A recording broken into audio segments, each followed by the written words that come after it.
கும்மிடிப்பூண்டி சிறுமி வன்கொடுமை விவகாரத்தில் குற்றவாளி குறித்த தகவல் அளித்தால் 5 லட்சம் ரூபாய் வெகுமதி அறிவிக்கப்படும் என்று காவல்துறை தரப்பில் அறிவிப்பு வெளியாகியிருக்கிறது.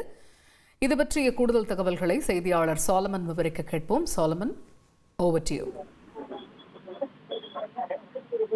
திருவள்ளூர் மாவட்டம் ஆரம்பாக்கத்துல கடந்த 12ஆம் தேதி 10 வயது சிறுமி பாலியல் வன்கொடுமைக்கு ஆளாக்கப்பட்டார். குறிப்பாக அந்த பாலியல் வன்கொடுமை செய்த அந்த நபரை பிடிப்பதற்கான முயற்சியில ஆரம்பாக்கம் போலீசார் பல்வேறு நடவடிக்கைகளில் ஈடுபட்டு வருகின்றனர். குறிப்பாக 8க்கும் மேற்பட்ட தனிப்படைகள் அமைக்கப்பட்டு அந்த நபரை சிசிடிவி காட்சிகளை அடிப்படையாக வைத்து தீவிரமாக தேடி வருகின்றனர்.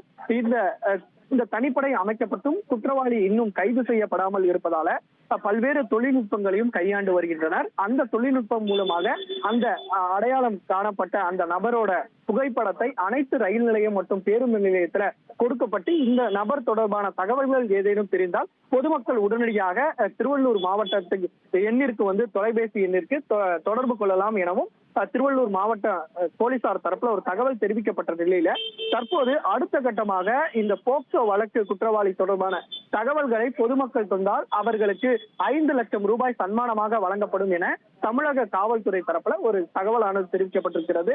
அவர்களது அதாவது இந்த தகவல் தருபவரின் அடையாளங்கள் பாதுகாப்பாக வைக்கப்படும் எனவும் தமிழக காவல்துறை தரப்புல ஒரு நம்பிக்கையை ஊட்டி இருக்கிறார்கள். அது மட்டுமின்றி இந்த தகவல் தெரிந்தால் உடனடியாக திருவள்ளூர் மாவட்ட காவல் கைபேசி எண்ணான 99 620 60 948 என்ற எண்ணிற்கு தொடர்பு கொண்டு அந்த தகவல்களை தெரிவிக்கலாம் எனவும் தமிழக காவல்துறை தரப்புல தெரிவிக்கப்பட்டிருக்கிறது.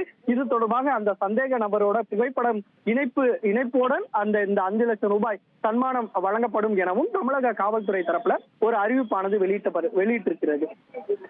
தகவல்களுக்கு நன்றி சாலம். ட்ரெண்ட ஃப்ரெண்ட் ஆக்கிக்கோங்க. தந்தி டிவியின் சப்ஸ்கிரைபர்ஸ் அண்ட் ஃபாலோவர்ஸ் குடும்பத்துல நீங்களும் இணையுங்க.